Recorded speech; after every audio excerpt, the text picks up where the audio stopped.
Hello. This is my first time using Reddit and I'm not very tech savvy, so please ignore any typos or formatting mistakes. I am here to ask if I was the a-hole for refusing to meddle in my daughter's fight. I have two daughters who have an age gap of 4 years. My elder daughter, I will refer to her as Serena, she's 29. My younger daughter is the one who got married recently, I'll call her Nina. These are not their real names, of course. Nina and Serena stopped speaking for some reason and it's been 5 years since they last spoke. They had some big fights during the holidays 5 years ago, but we never found out what exactly the fight was all about and they still haven't told us anything about it. My wife and I stopped asking after the first couple of weeks and just accepted that they wouldn't talk to each other anymore. They would attend family events and come back home for the holidays but wouldn't speak to each other or even look at one another. And then for the last 3 years, Serena hadn't been able to make it back home for anything because she'd received a job offer in Siberia for research which she'd taken up. She didn't come back home for 3 years and would only FaceTime us because she said it was too tiring to travel back and forth for her. That's why she was never able to meet Nina's boyfriend, now husband, who she introduced to us 3 years ago. Nina's husband, Matt, went to high school with Serena and they were classmates. My wife and I became quite fond of him really quickly. He was well-spoken, educated, and very ambitious too, so we thought he was the perfect man for our daughter since they shared a lot of the same qualities. In fact, they'd even met at work because they happened to be working in the same company and in the same department. They'd recognized each other from school and had bonded over that at first, which then became a proper relationship. Serena didn't know about any of this because we kept our children's lives separate. We didn't talk to Serena about Nina and vice versa because it was clear that they couldn't care less about one another. However, I did receive an unexpected call from Serena about Nina a couple of weeks ago. She was pretty hysterical while talking and even started the conversation by accusing me of being heartless and playing favorites. After she'd calmed down, she told me that she'd had the biggest crush on Matt in high school and apparently, she knew that Matt was only doing this as a way to get through to her because they'd lost touch after high school. I don't know how she'd found out about the wedding, probably through some friends from school since Nina and Serena had blocked each other on social media, but they did have a couple of common friends since they'd gone to the same high school. She said that she couldn't let this wedding take place because she knew that Matt and her were meant to be and Nina was trying to steal him from her. So now, she wanted me to punish her and make this right by disowning her unless she let Matt go. I thought she was kidding because nobody can even imagine their own kid saying stuff like this, but unfortunately, she was quite serious about it. I told her that she'd lost her mind and that I wasn't going to do anything of the sort, so she went back to accusing me of playing favorites with her and her sister and even said that I'd always taken Nina's side over hers. That was not true and she was just making that up to play the victim. At the time, I told her that we could only talk when she wasn't being hysterical and crazy and then disconnected the call. I didn't tell anyone about that phone call that day because Nina was happy, Matt seemed happy and so did my wife. And I was pretty sure Serena wouldn't be able to do anything because she was in Siberia at the time. I kept it quiet because I didn't want any of them to get worried about this without reason. Serena texted me about it 2 days after the phone call and said that I had to disown her sister or she'd be forced to take matters into her own hands, but I said that I knew she was bluffing and warned her that if she tried to do anything funny, I'd have her disinherited and thrown in jail. I believed that was enough and after that, Serena didn't call or text me either, so I assumed it scared her off. 3 days ago, Nina got married, but unfortunately, Serena managed to have their ceremony delayed. She'd planned to get it cancelled altogether, but that didn't happen, luckily, because my wife and I had reached the venue just in the nick of time. So the location where Nina was getting married was a significant distance away from our house. We'd planned on spending the night before the wedding in the hotel nearby like everyone else, but unfortunately, we couldn't leave our dogs alone at home. We have 2 senior German shepherds, but the dog sitter who usually takes care of them when we're away had fractured her ankle and wouldn't be able to make it. Our neighbor said that he'd take care of our dogs, but he was going away for a business trip that week and would return only on the morning of the wedding. We didn't trust our dogs with anyone else and Nina didn't want us to leave the dogs with some new sitter either, so we decided that my wife and I would spend the night before the wedding at home and then, the next morning, we'd hand over our dogs to our neighbor as soon as he returned and head over to the venue for the wedding. Luckily, our neighbor returned and took the dogs by 8 and we left for the venue. Because we left a little too early, we were the first people to reach the place. We reached it around 10, but by then, most of the decoration outside the wedding hall had already been completed since the wedding was supposed to start at 11. We expected the inside to be just as beautiful as the outside, but unfortunately, the first thing we saw was graffiti that read "Boyfriend Stealer" in bold, red letters that had been painted on the wall behind the stage where Nina and Matt were supposed to exchange their vows. My wife and I were shocked and I instantly knew that this had been Serena's work. I rushed to the wall and when I realized that it was still fresh and reeked of the metallic spray paint smell, I told my wife that Serena couldn't be too far off and I was going to go call the cops, but she stopped me and said that it was more important to fix whatever had happened than go after whoever was responsible for it, which made sense, so we decided to do something about this before Nina arrived. I asked her to call someone to get this fixed before the guests started arriving, and if they did, I'd stall them so they wouldn't go in and see that written on the wall. The goal was to make sure that Nina didn't find out about any of this until after everything was over. I didn't even call the police or anything, which I now think might not have been the best idea.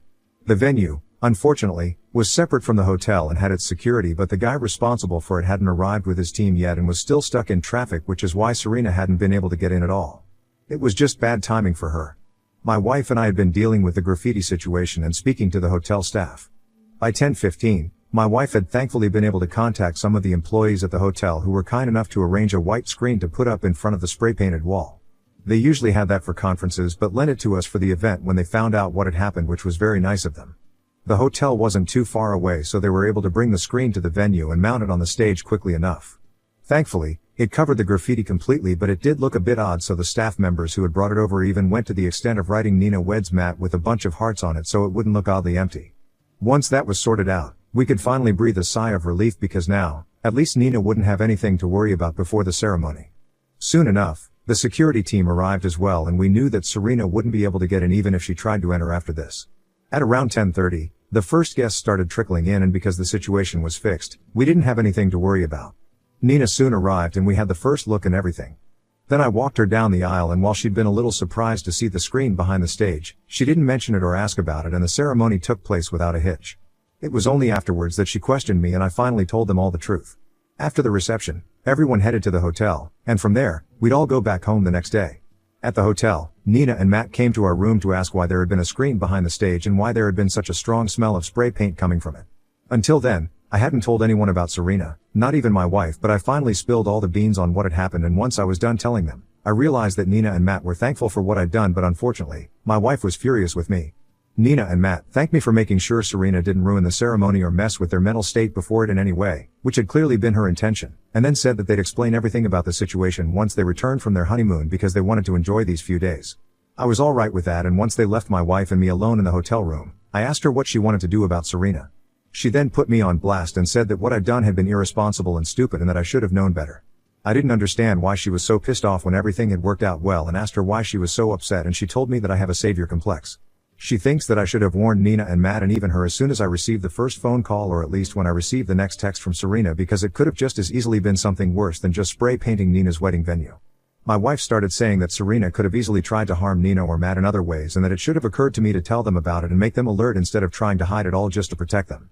I thought that was an overreaction because it wasn't as if Serena was a criminal. She was just jealous and maybe a little crazy at the moment, but I didn't think she was really going to hurt Nina or Matt physically. She kept arguing with me that she could have, and that it was my need to constantly act like I was doing everything for the best and be the savior in every situation that had put them in this situation. Had I warned them at the time of the phone call, then Serena probably wouldn't even have been able to get into the venue at all. We got into a fight over it and haven't spoken properly for 3 days. For the record, I don't have a problem with my wife, but she's really pissed off with me and I cannot figure out why. I wanted to make Nina talk some sense into her and explain that I'd done the right thing in this scenario, but right after their wedding, she and her husband left for Greece for their honeymoon, and I don't want to bother them right now. They'll be back in 4 days, but I don't want to be fighting with my wife for 4 whole days, and I need to know if I was the a-hole her or not, and if I need to apologize.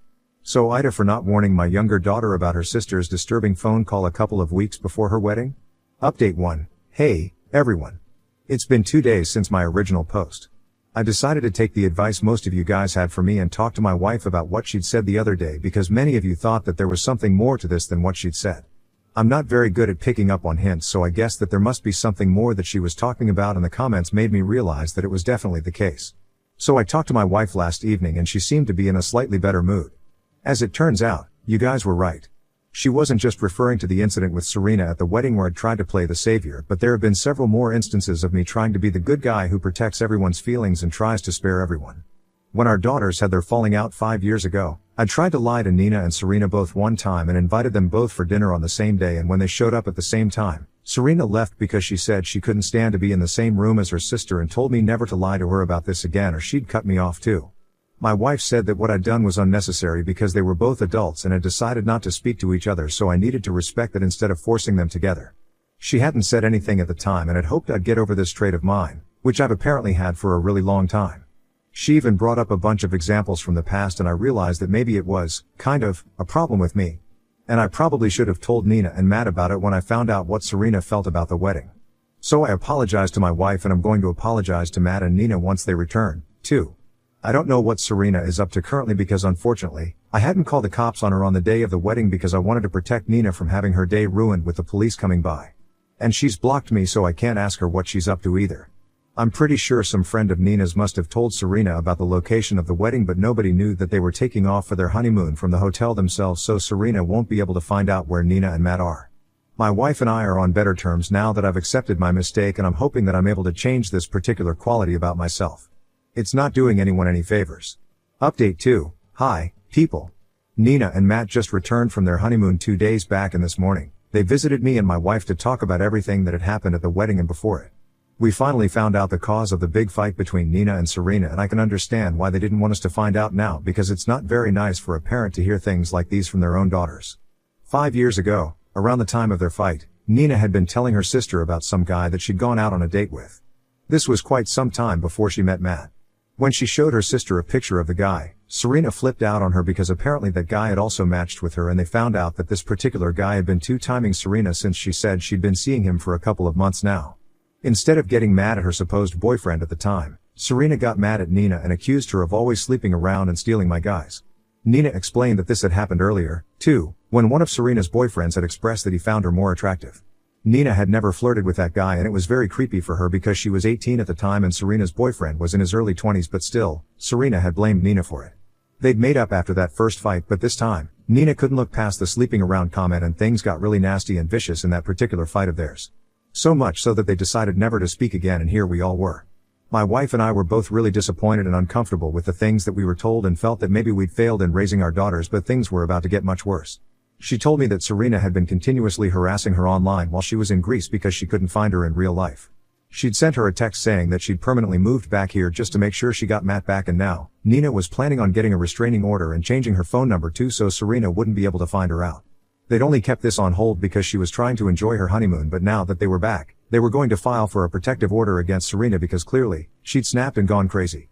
It was very emotional for my wife and I to come to terms with the fact that our daughter had turned out to be so psychotic and downright evil, but there was nothing we could do to help the situation now. My wife pretty much broke down after she learned about Serena's behavior. Even though she'd been expecting this, it was still heartbreaking to know this for sure. Nina tried to console us both because we were shattered and tried to tell us that we'd been the best parents and this wasn't on us, but we still kept thinking about what we could have done differently to prevent this from happening. Matt told us that he'd never even spoken to Serena or even known about her existence back in high school, so he really didn't know why she was so convinced that he loved her, and told us that this was just her being delusional and stupid. This had nothing to do with us. Matt also tried to convince us that this wasn't on us at all, and even added that Serena had always had a very creepy and weird vibe around her, even when they were back in high school. That was a little surprising because we'd always thought that she was well liked and popular, but Nina and Matt told us that was never the case. In fact, she'd been a total loner, and that was mostly because of her short-tempered personality and bad attitude, which put everyone off. She used to have a bunch of people over for her birthdays every year, though, so that was confusing, but Matt and Nina told us that most of the people who would come by would only be here because of the promise of free drinks. They told us that every birthday, she'd invite a bunch of people to our house, and then whoever wanted to get drunk would go to the backyard, and that's why so many people would be there. We'd always let her celebrate her birthdays with her friends and leave the house to her because we didn't want to intrude and we trusted her, but evidently, that was the worst thing we could have done because she totally misused that. So basically, one day, my wife and I found out that our eldest daughter was a psychotic weirdo who used to bribe her underage friends with free drinks to come attend her birthday parties so we would think she had friends. What a terrible day for us as parents, but at least now we know that Nina and Matt are going to get a restraining order against her and they'll be safe from her. Update 3. Hi, folks. Thank you for all the love and support that you guys have shown me. I think this is going to be my last update here for a while, now that things have been sorted out. Nina and Matt got that restraining order against Serena recently. She'd been living in an apartment a few blocks away from Nina's house, as it turns out, and had been stalking her, but she hadn't found out yet. It was scary how deranged she is now, but at least they're safe, and that's what really matters to us as parents. Nina doesn't live in that house anymore and ended her lease a couple of weeks ago to move in with Matt, so she got lucky there. They were able to find her with the help of the police, and from there on, it was relatively easy to prove that she'd been intending to hurt them, and her crazy behavior at the hearings didn't help either. She's also had to pay her for the damage she did to the wedding venue. We also disinherited her and changed our will to exclude her altogether from everything. The only thing that she'll be receiving is a diamond bracelet that my mother had left for both my kids, one for each. They're only supposed to inherit it after I also pass on, but since it was my mother's decision, it didn't feel right to take that away from her because it wasn't my place to do so. But that aside, Serena isn't inheriting anything from us. No part of our estate, none of our money, and it's a considerable amount because both my wife and I ran a successful business for quite a few years before retiring voluntarily 2 years ago, seeing that we'd saved enough. Neither of our daughters was interested in running the business, so my trusted assistant of many years took over. I was going to split the company's shares between my daughters, but I think now, it'll go to Matt and Nina.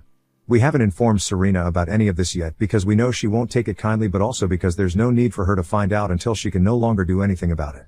I mean, sure, she can contest a will after we're gone, but we don't think it'll hold up very well in court when they realize what a horrible daughter she'd been to us.